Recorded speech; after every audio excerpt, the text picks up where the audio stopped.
Welcome to Board Game Binge, the place where we bring you bite-sized, bingeable board game content from across the industry. I'm your host, James Staley, and in this episode, we're chatting with Allan Kirkeby, an advisor and mentor for game startups and the designer of Revenant, which is absolutely crushing it on Kickstarter. Allan, welcome to the binge. How you doing, sir? Thank you. I'm doing good. Not sure I can match your energy, but all good. Well, hey, it is awesome to have you on this podcast. I mean, we're going to get into the Revenant in a second because it looks like, wow. So congrats on that, right? But Thank you. First and foremost, you and I have never met, so this is the first time getting to know you as well. Tell me, kind of, where did you start? Have you always been into game design, or were you doing something before you got into game design, or kind of where did you kind of start your career? Yeah, I've always been into games, and I remember making my first game as a kid and playing games with my mother. But then I started doing music. And why is that relevant? You know, you might say, I thought I wanted to be an electronic techno musician in the 90s and so on. But that kind of, for different reasons, led me into the computer game industry because someone called and said, hey, we're doing a computer game. Can you make some music?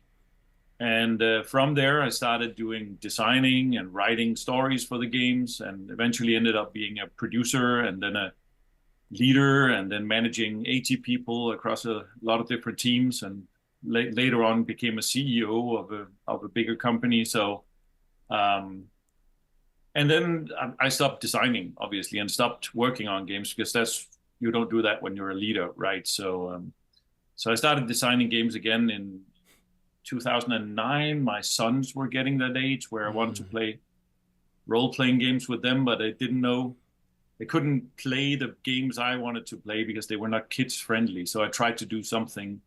And then over the next couple of years, I kind of just did that as a hobby.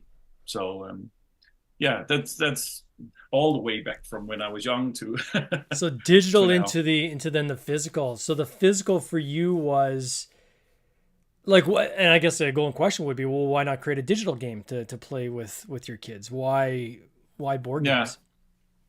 that's a really good question. That's also a very simple answer to it is, well, I've made a lot of games. So I have like 50 or so games with my credits in them, Wow. everything from, just doing music up to project management to game design and so on. And why is it 50? I haven't actually created with my hands, the graphics and the stuff for that. But, then you're a producer and then you're making sure things are working. So, but I'm not a programmer.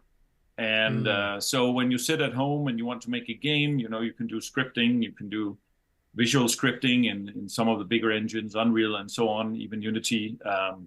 But I wanted to just have something that was my own and just do something where I could do everything. And so what I realized once I started making games, I got into the community of game designers in Denmark. So I'm from Denmark, right? And there was a big conference where I met some other designers. And then we started meeting up and sharing each other's games and playing them. And I really loved that interaction and talking about the details and the technicalities and the mechanics and why it works and why it doesn't work. So from wanting to make my own physical game to play with my kids, it kind of became this passion for talking about the nerdery of all the design stuff, right? And then it was driven by this idea that, hey, I can actually bring this not at first to market, but at least to a conference. And I don't have to wait for someone else, which is what you do in the computer games industry all the time. You're waiting for a graphic artist, waiting for a programmer and all that stuff. Yeah. Was there ever any thought that, I've got a lot to learn here. Like when you go get back into, like you have like such a history around games and production and things like that. And then you get into kind of creating something on your own. Was there this feeling that, wow, like there's so much here to learn that I hadn't really thought of, or? Yeah.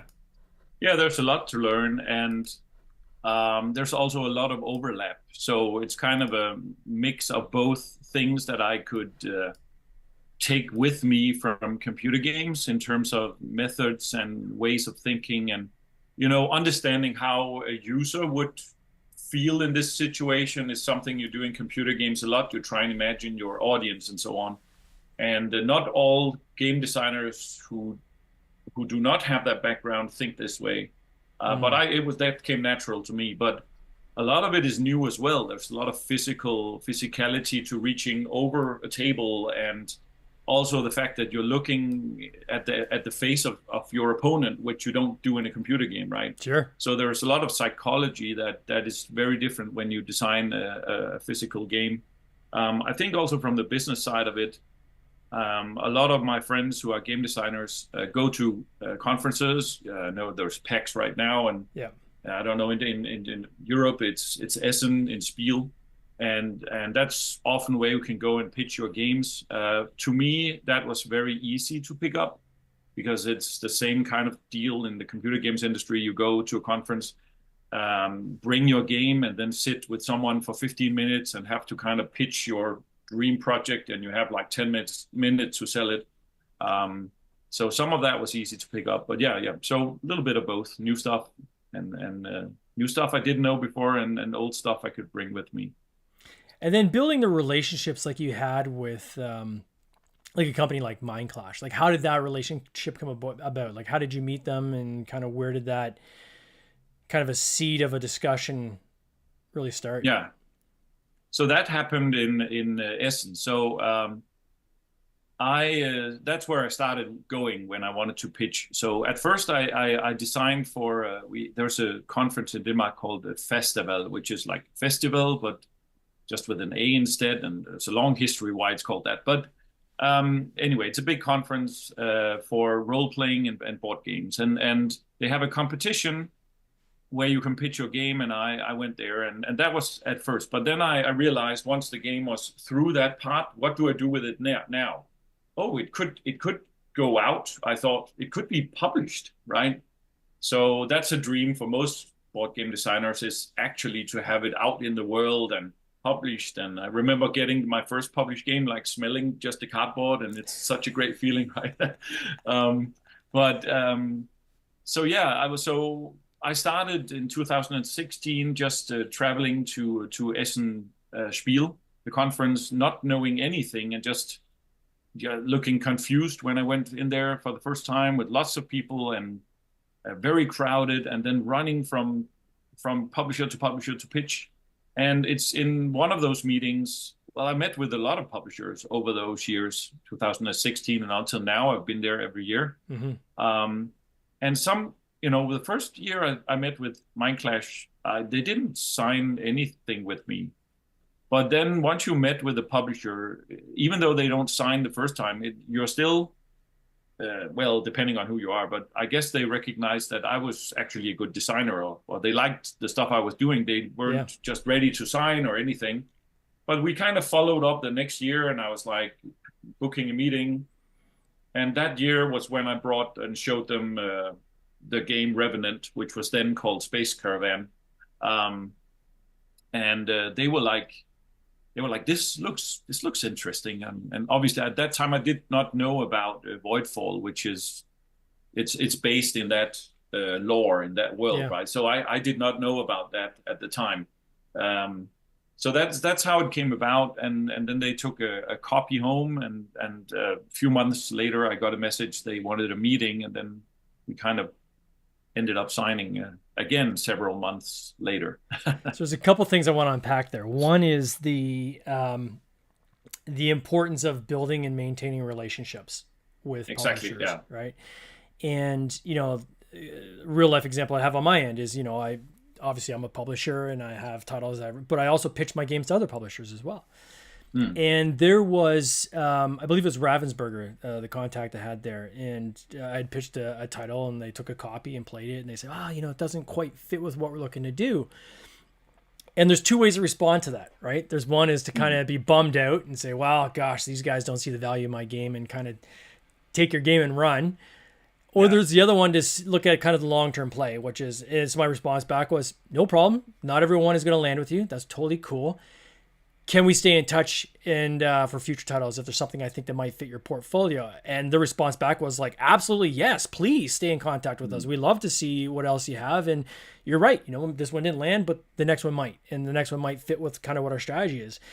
And often it's the timing and it's the luck of having the right title that fits or not even the right title, but the right game that fits not only the kind of playability that a publisher is looking for, but what fits into their strategy and their plans, right? They're mapping out 3, 4, 5 years down the road, and everything they look at is in the context of, okay, how does this fit with our plans?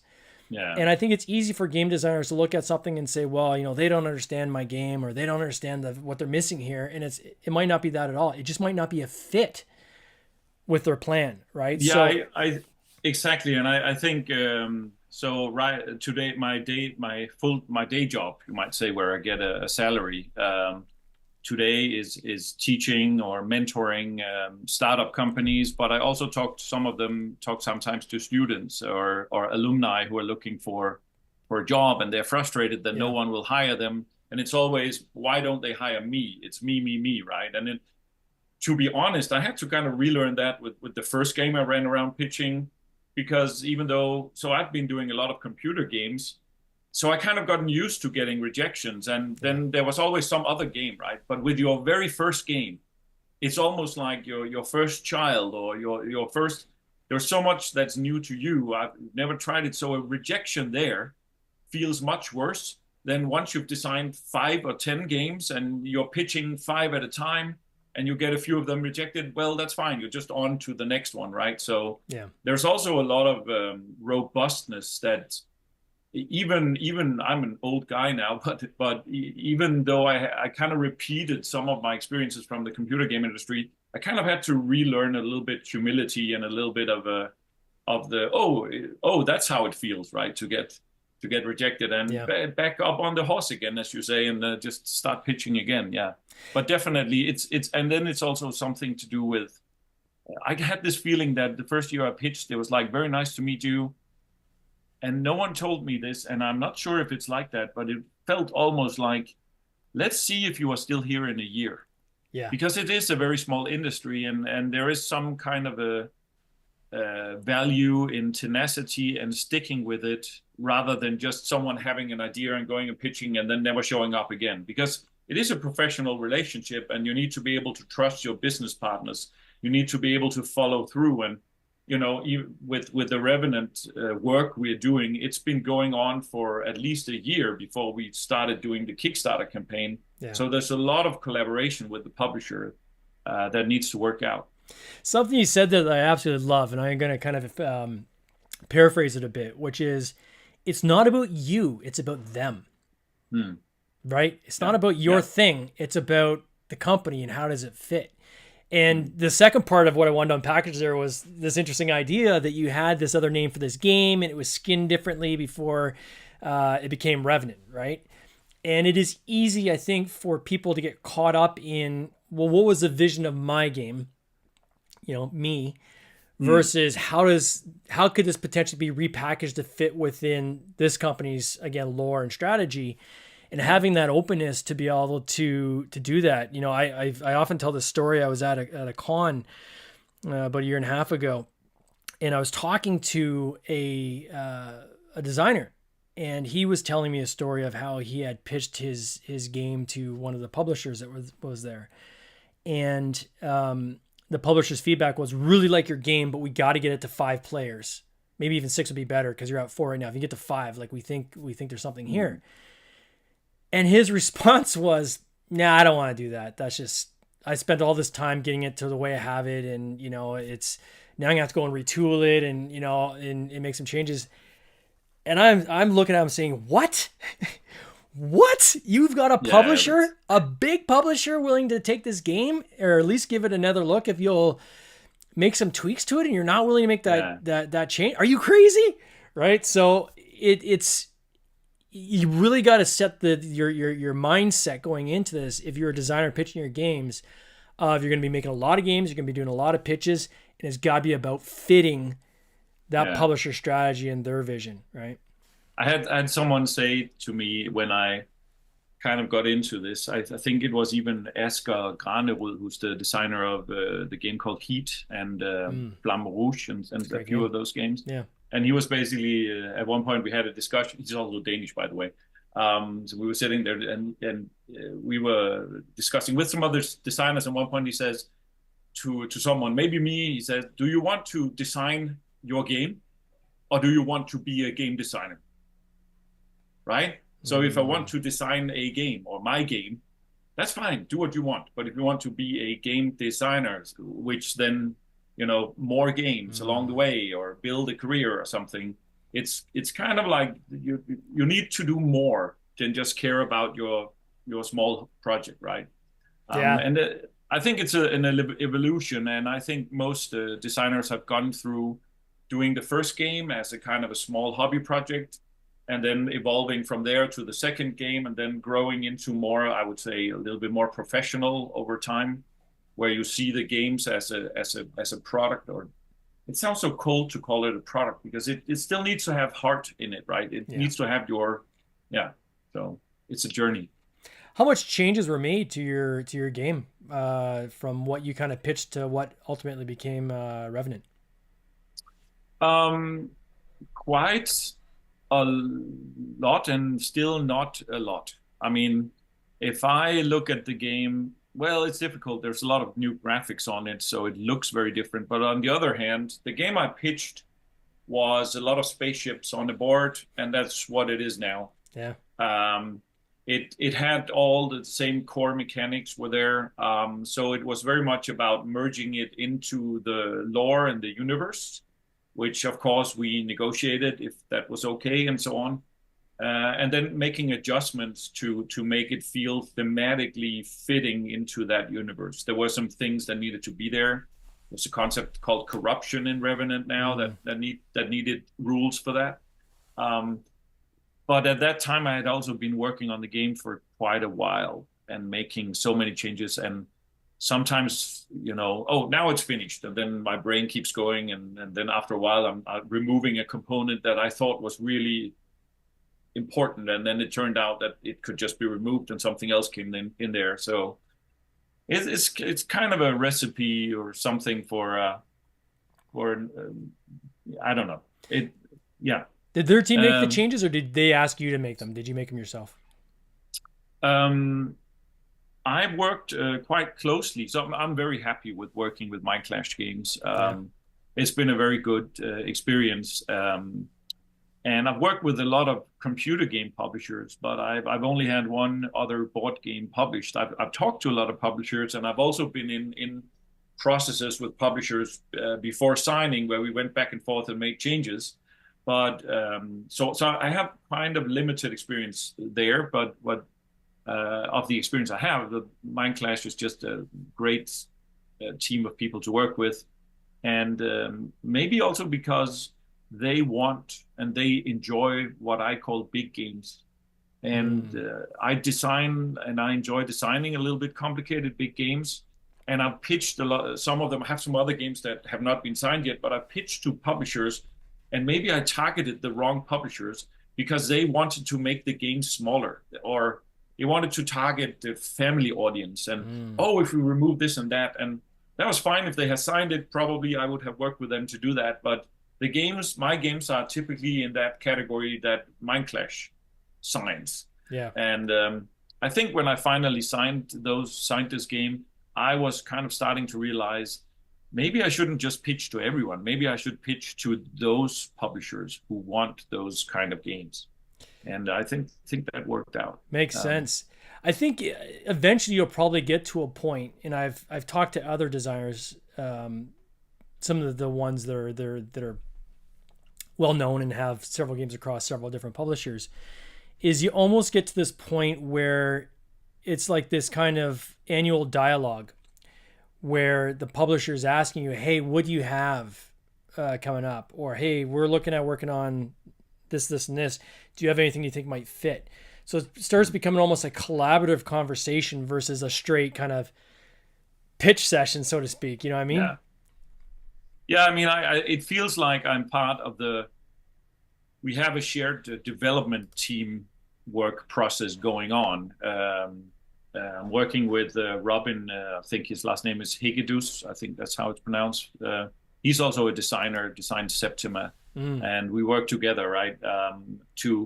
And it's kind of sometimes we're brainstorming, okay, we need to solve this. This set of cards is a little bit too powerful, or we don't feel like this mechanic is really shining. What can we do to make it more increase the incentive for players to go in this direction and that direction, and then we brainstorm and come up with ideas. And sometimes one of their people come up with the idea and we all go like, dang, that was really great, right? And sometimes they ask me, could you sit down this weekend and design a couple of things here? So it's kind of a back and forth process, and I like that. Yeah, that's cool. I am going to get you to describe how to play the game, kind of give a base overview for people that are listening as well as watching. But first, I gotta kind of hit this right out of the gate. I'm gonna put this in Canadian dollars. It's the only way I can see it. But you're almost at an $800,000 funded campaign on a goal of about, it looks like 112,000, 4,492 backers. I mean, this thing is absolutely crushing it, right? It's in the final 48 hours. And I can see why. The quality behind the components and just the amount of stuff that is in this game is quite impressive. Yeah. Can you kind of give us an overview of what this game is about for those and try to use descriptive language for those that aren't watching but they can't see the visuals here. And I want to kind of just preface this with the feeling I was left with walking away from this is it's intense, right? There's this feeling of impending danger constantly each round because you have, the waves of attacks coming, right? Yeah. I mean, yeah. And thank you for the praise there. And it's definitely going well from the financial point of view. I think Mindclash is also happy with it. I haven't actually talked to them about it. Anyway, so Revenant is a game, a science fiction game taking place in a space fleet, and each player is a captain with and has two cadets with their own spaceship in the fleet. On the board, game board in front of you, you have like a lot of spaceships that are individual board pieces, and they can move around. And at the center of this is a huge ship called the Revenant. And that is the ship that you can use to do a light speed jump or a hyper jump through space to different star systems. So the fleet is joined together out of necessity because they're being hunted by Voidborn, which is the enemy of the fleet.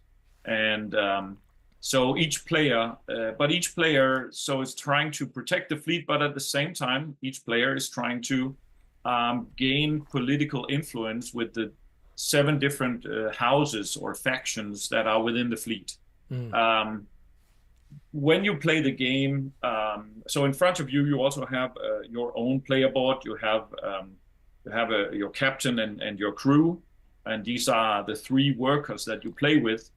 So it is a worker placement game. And then you have a ship board or a frigate board, which is where you install cards from your hand to upgrade your ship. So a card can be a better laser weapon, or you can also upgrade your crew and so on. But every time you take a turn in the game, you take one of your crew members and place them on one of the ships that you have on this big fleet in front of you. And then you can use that ship and the actions on the ship to either generate resources or to shoot down the Voidborn. But most importantly, every time you do that, you also increase your alignment and your influence with one of the 7 different houses. So at the end of the game, no matter how many ships get destroyed, because over the course of the game, the fleet ships will get destroyed, and you'll try to save as many as you can, but it might not be possible. But at the end of the game, there's a winner found, and that is the captain who has positioned themselves best inside the fleet's this power flux and has the most points, and most of those points come from your alignment with these different houses and the point system. It's very difficult to explain when you don't have visuals in front of you. So I hope this was It was at good. Well, least, for yeah, those who are actually listening, I encourage you to go to our either our Facebook page. We're going to post this afterwards, or even to our YouTube channel, because I was just showing on screen here as you're talking these different visuals, which are incredible, by the way. Was there a thought to doing minis in your head? Did you visualize this with minis when you were developing it, or was that something that Mind Clash kind of insisted on? yeah. It's definitely a mind clash decision. So the work the division is basically I mostly work on the design and the mind clash. I do works on the production and the graphics and artwork and UI and layout and also decisions in terms of the production. They run most of it past me to give like I can say yes or no. Most of the time I'm just thrilled and very happy with it. Yeah.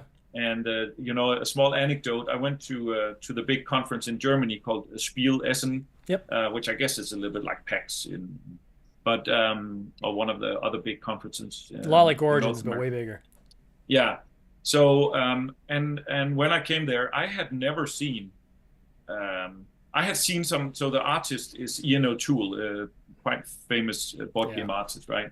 And it's very beautiful. I had seen the cover box. I had seen some of the cards and so on, but I had never seen it printed. I had never seen it laid out. And they had created these demo prototypes that are the same ones that are also being used by YouTubers to do YouTube showcase videos and so on. So everyone listening can go in and watch it now.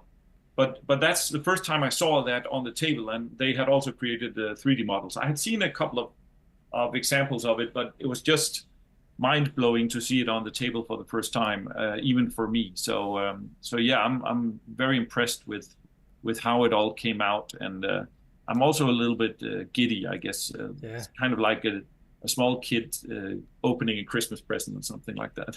I'm showing on screen here. I get kind of geeked out over any kind of like innovation type things I see in the industry, right? So one thing that we did with one of our games was quad layer boards, which hadn't been done before. The cards could insert on the inside and so forth. But what I'm showing on screen here is they have the dual layer cards, which themselves act in the base version of the game where you can apply cubes as resources. Yeah. But if you get the premium edition with the minis actually just click into that same board with the three-dimensional pieces that then click on top of the minis. So Yeah. I found a very clever way of them kind of utilizing the same components, but upgrading the same components within the game, but still getting the efficiencies you get out of production by using that same kind of main dual layer board for basically all the games, right? Yeah, and actually the dual layer they have so the top layer obviously has holes so that the bottom layer when they're glued on top you have these indents so the ships can take damage and there's the damage markers so there's like slots that those holes are the same ones that the 3D models slot into, and there's actually a reason behind that. Originally the thought was and some of the work that was done was to look at how can we make the ships like the traditional, like in the X-Wing game where the models are kind of hovering, right? Yeah. And that's what most people think about when they think about space games. And also Voidfall has that. You have these spaceships that are kind of hovering over the board. But because it's a worker placement game and you have worker action spaces with print on them, it kind of didn't work that everyone had to reach in across the board and you would flip over and they would tilt these miniatures and so on. So they had to come up with this new, a different way, and it kind of works really well, and it just makes the ships kind of lift a little bit above the board, even though they are not really hovering. So yeah, I'm very impressed with that. Yeah, it's very super happy cool. with it. So what comes next for you after this? So as a designer, is there other projects you're working on? Do you have other publishers that are about to launch one of your games, or kind of what can we expect from you next?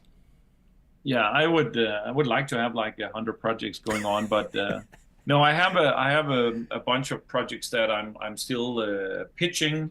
I'm planning to start a new design project. Usually my design projects take about a year because they are kind of big, and I do them part-time, right?